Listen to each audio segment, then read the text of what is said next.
title appears. Like this. It says Spirited Away, and the slope starts here in the picture at the bottom and goes all the way up. So that's the Audi that goes up the slope on the right and is still going up.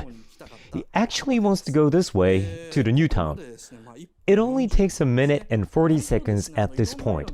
A lot of detailed information is shown during this short period of time, so Spirited Away is actually quite fast-paced. After a minute and 53 seconds, the car enters the approach after passing by an old Japanese cedar tree and a Shinto gate that has fallen. From above here, the camera pans down. Now, do you see how the trunk of the cedar tree has broken? So have the branches and only a few leaves remain. When the camera pans all the way down, you see the paved road ends in the middle and turns into a mountain path. And that's where the gate leans right here on the tree. On the storyboard, there's an instruction that says, this gate needs to be broken and tilted. It must have once stood facing the pathway a long time ago. But someone must have taken it off and set it on the side. So I must say whoever did it is quite sinful. I'm guessing that this area where the paved road turns into a mountain path was the starting point of the holy precinct, or the sacred area. And the giant cedar tree, which looks tremendously old and now dying, must be the symbol of the area. But the three people in the Audi enters this sacred land in a four-wheel drive mode without knowing anything. And here the father puts the car in neutral and wonders as he looks around going, oh, are we on the right direction? Then Chihiro finds something mysterious.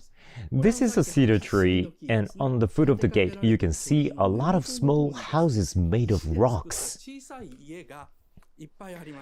These small houses are God's houses or small stone shrines, and I wonder if you can notice, but they have been thrown away, and it's not just one, but in a large number. And I want you to pay attention to how they are piled up in the disorderly way. I actually have the close-up picture of this. If you take a close look, you can clearly tell how these small shrines have been collected and thrown away altogether. I imagine that each of these has been placed in order along this approach back in the days and worshipped, but now they were removed and collected with the gate at the foot of the cedar tree. I imagine that one of the carpenters who did the construction work placed them together with the gate at the foot of the cedar tree that was once a sacred tree, so that they wouldn't be cursed. Well, although I think they are sinful enough to be cursed. If you look carefully as the car passes by, well, some of these stone shrines are missing roofs, and you can see how there are small tableware inside them. I believe they were used to offer things like sake, but do you see how one of them is in red? There's one that's in red, and I don't know, but it's somehow a bit creepy. This red is not subtle, but strikingly bright that jumps into your eyes.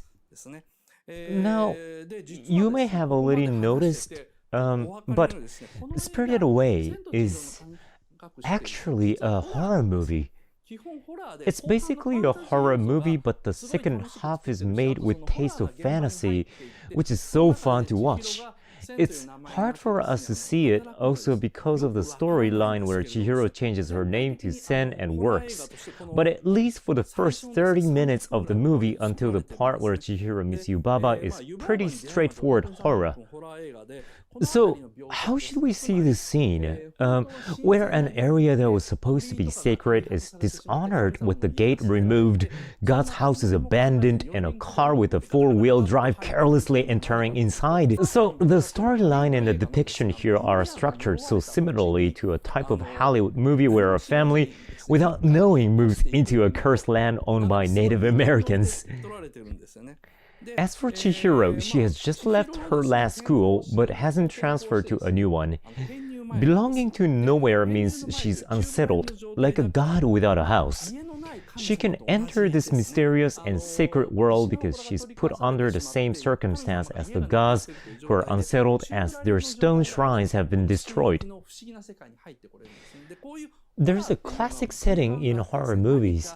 That is, you can't enter into a cursed area unless you share something in common with the curse. In this movie, the entire family is unsettled. They're in the middle of moving, plus, well, I'll explain this more next week, but they are in the middle of a family crisis. That's why the three of them somehow look fallen apart, but that's how they also qualify to enter this world. The family crisis part may be a bit hard to understand, so I will explain to you step by step next week. Anyway, that's how they end up entering the God's land by mistake.